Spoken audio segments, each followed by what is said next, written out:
بعض لوگوں کا ماننا ہے کہ کرونا وائرس اللہ تعالیٰ کی طرف سے نازل ہونے والا ایک عذاب ہے جو چائنیز پر اس لیے آیا کیونکہ وہ چائنا میں مسلمانوں پر ظلم و ستم ڈھا رہے ہیں۔ اس حوالے سے آپ کا کیا موقف ہے؟ دیکھیں جی، اس طرح کی سویپنگ سٹیٹمنٹ دینا یہ بڑی جرت کا کام ہے۔ اس کی وجہ یہ ہے کہ جب نبی دنیا میں موجود ہوں تب آپ اللہ تعالیٰ کی منشا کو بیان کر سکتے ہیں وحی کی تائید کے ساتھ۔ جب نبی دنیا سے تشریف لے جائیں اس کے بعد کوئی شخص وثوق کے ساتھ اس طرح کی سویپنگ سٹیٹمنٹ نہیں دے سکتا۔ تو میں تو اس کے ساتھ ایگری نہیں کرتا، اس لیے کہ ہمیں اس طرح کی سٹیٹمنٹ دینے کا حق ہی حاصل نہیں ہے جب تک کہ ہمارے پاس کوئی وحی کی تائید نہ ہو۔ اور اس کو سپورٹیو وہ حدیث بھی ہے صحیح بخاری میں کتاب الشہادات چیپٹر کے اندر سیدنا عمر فاروق رضی اللہ تعالیٰ عنہ علیہ السلام کا قول ہے۔ انہوں نے فرمایا کہ جب تک رسول اللہ میں موجود تھے صلی اللہ علیہ وآلہ وسلم، ہم سے کوئی شخص غلط بیانی کرتا تھا تو اللہ تعالیٰ وحی کے ذریعے اپنے نبی صلی اللہ علیہ وآلہ وسلم کو صحیح صورتحال سے متعلق آگاہ کر دیتا تھا، تو پھر ہم لوگوں کے باطن کے اوپر بھی فیصلہ کر لیتے تھے کہ ظاہری طور پہ یہ ہے لیکن اصل مسئلہ بیچ میں یہ ہے۔ لیکن جب سے رسول اللہ صلی اللہ علیہ وآلہ وسلم دنیا سے چلے گئے ہیں، اب ہم لوگوں کے ظاہر کے اوپر فتویٰ لگائیں گے جو حالات و واقعات ہمیں نظر آ رہے ہوں گے، باطن کا معاملہ اللہ کے سپرد کر دیں گے، ہمیں پتہ نہیں ہے۔ تو یہ جہاں تک فتنہ اس سے تو کوئی نہیں بچا، نہ کوئی اللہ کا ماننے والا بچا ہے اور نہ کوئی اللہ کا ڈینائی کرنے والا بچا ہے، اور اللہ کے ماننے والوں میں بھی نہ کوئی یہودی بچا ہے، نہ کوئی نصرانی بچا ہے، نہ کوئی مسلم بچا ہے، اور مسلمز کے اندر بھی آ جائے نہ کوئی سنی بچا ہے، نہ کوئی شیعہ بچا ہے، نہ کوئی بریلوی دیوبندی اہل حدیث حنفی شافعی مالکی حنبلی، سب میں ہی کوئی نہ کوئی ایسا موجود ہے جس کو یہ کرونا وائرس کی تکلیف سے گزرنا پڑ رہا ہے۔ لہٰذا اس طرح کی سویپنگ سٹیٹمنٹ نہیں دینی چاہیے۔ باقی یہ حقیقت ہے کہ میں نے باوثوق ذرائع سے اس کی تصدیق کی ہے کہ چائنا کے اندر مسلمانوں پہ ظلم ہو رہا ہے،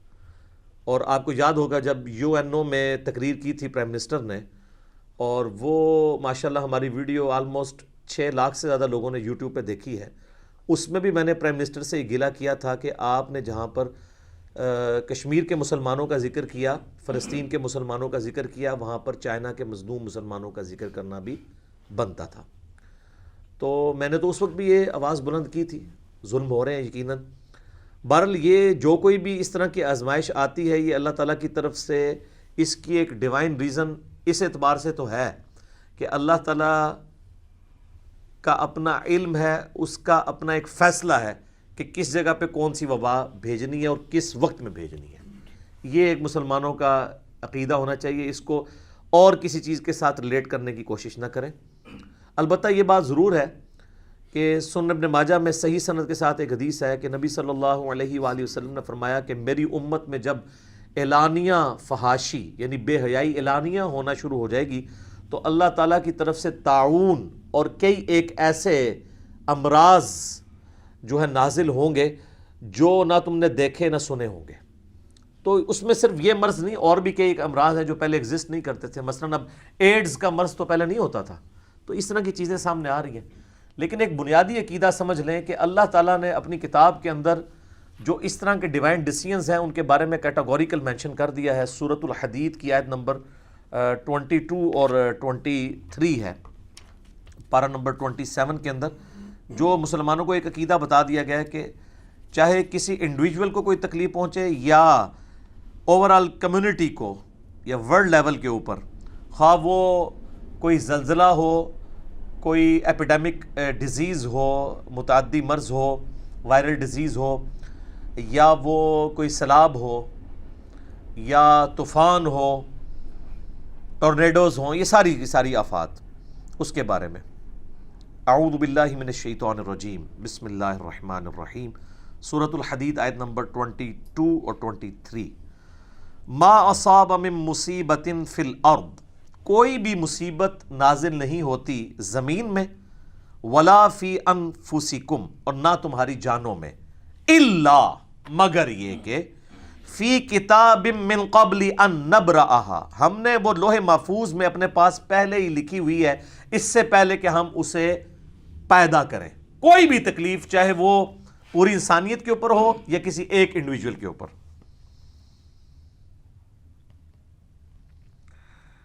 ان ذالک علی اللہ یسیر، یہ اللہ پر بہت آسان ہے۔ کسی کو یہ ٹینشن نہ ہو کہ پہلے ہی کیسے پتہ چل گیا،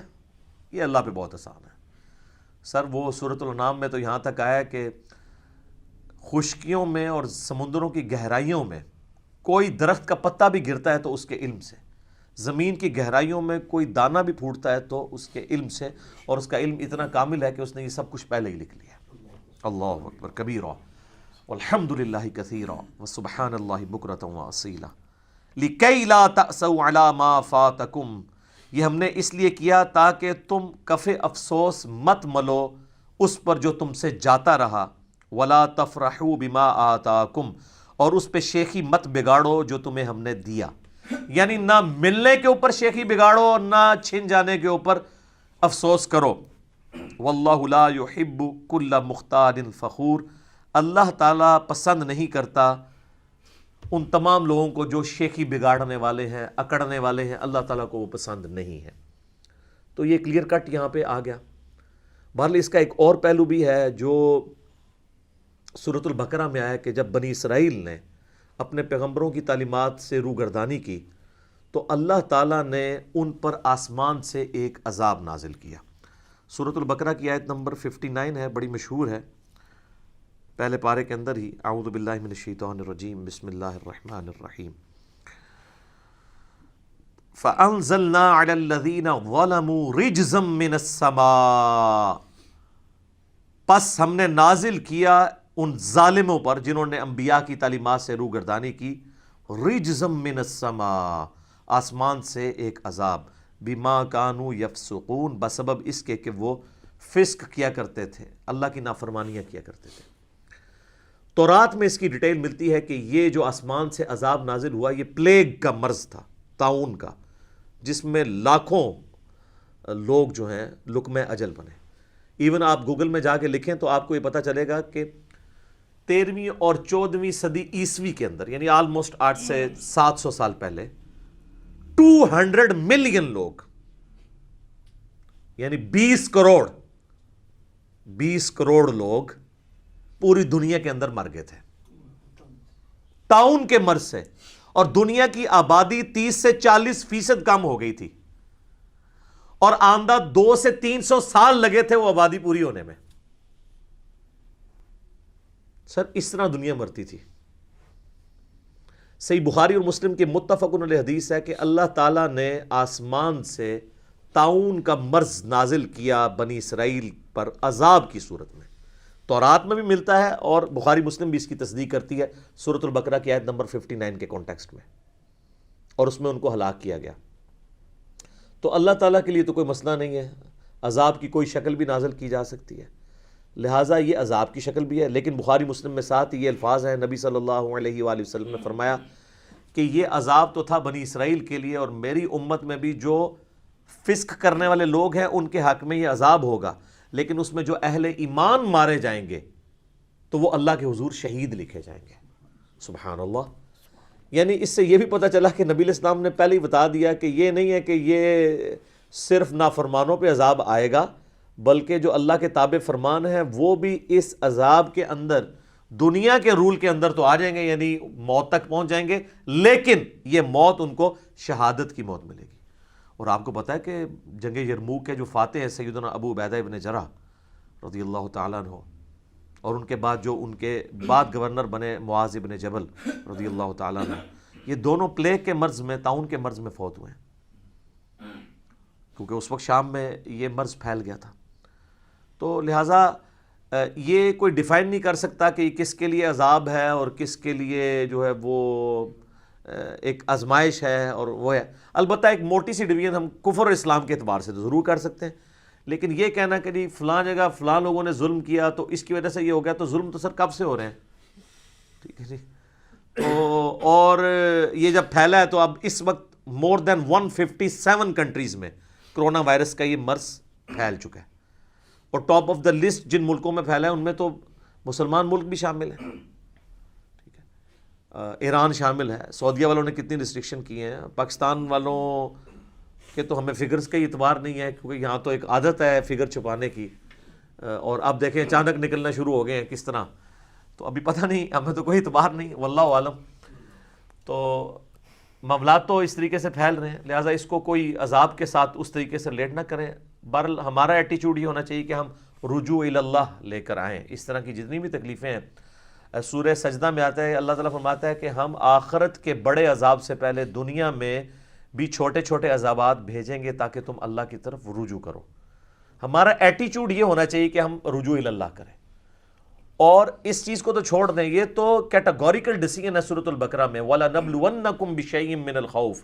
وَالْجُوعِ وَنَقْصٍ مِّنَ الْأَمْوَالِ وَالْأَنفُسِ وَالثَّمَرَاتِ وَبَشِّرِ الصَّابِرِينَ۔ ہم ضرور بالضرور تمہیں آزمائیں گے، تھوڑے سے خوف سے، بھوک سے، جان اور مال میں نقصان سے، پھر ہم دیکھیں گے کون کمٹمنٹ والے لوگ ہیں۔ بشارت ہوگی پھر صابرین کے لیے، الذین اذا اصابتہم مصیبہ قالوا انا للہ وانا الیہ راجعون۔ وہ لوگ ہیں جب انہیں کوئی مصیبت پہنچتی ہے تو وہ کہتے ہیں کہ یار ہم بھی تو اللہ کی طرف سے آئے تھے، یہ تکلیف بھی اللہ کی طرف سے آئی ہے، اللہ کی طرف واپس چلی جائے گی، ہم نے بھی چلے جانا ہے، جب جان ہی ختم ہوگی تو پھر سب سے قیمتی چیز تو یہ ہے۔ تو اللہ تعالیٰ فرماتا ہے ایسے لوگ ہیں جو اللہ تعالیٰ کی طرف سے، ایسے لوگ ہیں جن پہ اللہ تعالیٰ کی رحمت ہے، برکتیں ہیں، کامیاب لوگ ہیں جن کا ایٹیچیوڈ یہ ہے۔ اور اس کانٹیکسٹ میں ایک بڑی زبردست حدیث ہے صحیح مسلم میں، سیدہ ام سلمہ کہتی ہیں جب ابو سلمہ فوت ہوئے میرے خاوند، تو میں نے نبی علیہ السلام سے ایک دعا سنی ہوئی تھی کہ جب کبھی مصیبت کی کوئی خبر پہنچے تو وہ کوئی دعا پڑھ لے تو اللہ تعالیٰ اس سے بہتر نعم البدل اسے عطا کر دے گا۔ تو جیسے مجھے اپنے خاوند کی وفات کی خبر پہنچی تو میں نے وہ دعا پڑھی، اس میں یہ حصہ تو سورۃ البقرہ والا تھا، 7 اور الفاظ بھی تھے، انا للہ و انا الیہ راجعون، بے شک ہم بھی اللہ ہی کی طرف سے آئے ہیں، اسی کی طرف لوٹ کے جائیں گے۔ اللہم اجرنی، یہ میم کو جھٹکے سے آگے ملانا ہے، جزم میں آگے، وہ مشکات میں غلطی سے وہ پرنٹنگ ہوئی ہے، اللہم اجرنی لکھا ہوا ہے، اجرنی وہ غلط ہے، اجرنی یہ ہے اللہم اجرنی فی مصیبتی، اے اللہ اس مصیبت میں مجھے اجر دے، وَأَخْلِفْ لِي خَيْرًا مِّنْهَا، اور مجھے اس کا بہتر نعم البدل عطا فرما دے۔ تو کہتے ہیں میں نے یہ دعا پڑھی اور میں دل میں سوچتی تھی کہ میرے خاوند جیسا تو کسی کا خاوند نہیں تھا، مجھے اللہ تعالیٰ اگر دے گا بھی تو اس کا نعم البدل کیا دے گا۔ تو کہتی ہیں جب میری عدت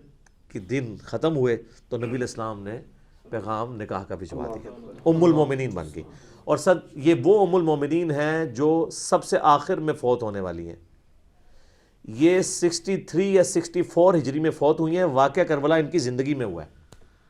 اتنی عمر پائی ہے انہوں نے، ام سلمہ سلام اللہ علیہا ورضی اللہ تعالی عنہا۔ تو یہ ایٹیچیوڈ ہے،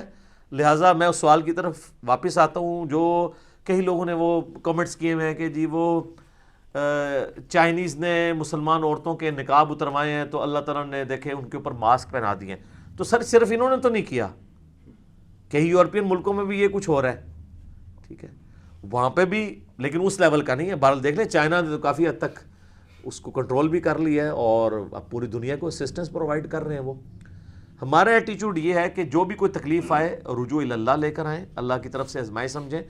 اور حد الامکان کوشش کریں کہ اس کا کوئی سلوشن اینڈ کی طرف آئیں، اس بیماری کا علاج کیسے ہو، ان چیزوں کی طرف ہمیں جانا چاہیے، بجائے یہ کہ ہم ہاتھ پہ ہاتھ دھر کے بیٹھ جائیں۔ تو اسی کے تحت ہماری گورنمنٹ نے بڑے یعنی اسٹرکٹ قسم کے ڈیسیژن لیے ہیں، جو جن میں سے کافی سارے ڈیسیژن درست بھی ہیں، کچھ ڈیسیژن سے مجھے بھی اختلاف ہے، آپ بھی کر سکتے ہیں، بہرحال اوورآل ایک ایفرٹ تو وہ کر رہے ہیں، کیونکہ آپ کو پتہ ہے جب وائرل ڈیزیز پھیلتی ہے نا تو اگر زیادہ لوگ ہاسپٹلائز ہوں گے تو پھر ہاسپٹل ہی ختم ہو جائیں گے۔ چائنا میں کئی ڈاکٹر خود بیمار ہو گئے ہیں، تو جب زیادہ لوگ ہاسپٹلز میں جائیں گے، وہ چاہے چھوٹی سی بیماری بھی ہو وہ بہت بڑی مصیبت بن جائے گی۔ آج بھی دنیا میں سب سے زیادہ لوگ ملیریا سے مرتے ہیں سر، لیکن ملیریا قابل علاج مرض ہے۔ اچھا، اس کے بعد سب سے زیادہ لوگ مرتے ہیں فلو سے۔ آپ سوچ رہے ہوں گے فلو تو مجھے کئی دفعہ ہوا ہے، ہمارے خاندان میں مجھے کوئی نہیں مرتا، سر ادھر نہیں نا لوگ مرتے، آپ اگر افریقن ممالک میں چلے جائیں جہاں پہ علاج کی سہولتیں نہیں ہیں، وہاں بھی آج بھی سب سے زیادہ کلنگز جو ہیں وہ مچھر کے کاٹنے سے، ملیریا اور پھر یہ بگڑ کے ٹائیفائڈ اور لوگوں کی ڈیتھس ہو جاتی ہیں۔ تو انفلوئنزا بھی، یعنی یہ جو فلو ہے، یہ بھی ایک وائرل ڈیزیز ہے۔ تو اس اعتبار سے یہ معاملات چل رہے ہیں۔ ایٹیچیوڈ یہ ہے کہ آپ اللہ کی طرف رجوع لائیں، دنیاوی اسباب جو اللہ نے آپ کو عقل دی ہے اس کو یوز کریں اور کسی سلوشن کی طرف پہنچنے کی کوشش کریں، علم کی پیروی کریں۔ وَلَا تَقْفُ مَا لَيْسَ لَكَ بِهِ عِلْمٌ إِنَّ السَّمْعَ وَالْبَصَرَ وَالْفُؤَادَ كُلُّ أُولَٰئِكَ كَانَ عَنْهُ مَسْئُولًا۔ انسان کسی چیز کی پیروی اس وقت تک مت کر جب تک کہ تیرے پاس ڈیفینیٹ علم نہ آ جائے۔ بے شک آنکھ، کان اور عقل، دل یا دماغ کوئی بھی چیز ہو، اس کے بارے میں تم سے پوچھا جائے گا کہ ان کو یوز کر کے تم نے حق بات تک پہنچنے کی کوشش کیوں نہیں کی۔ ٹھیک ہوگا جی؟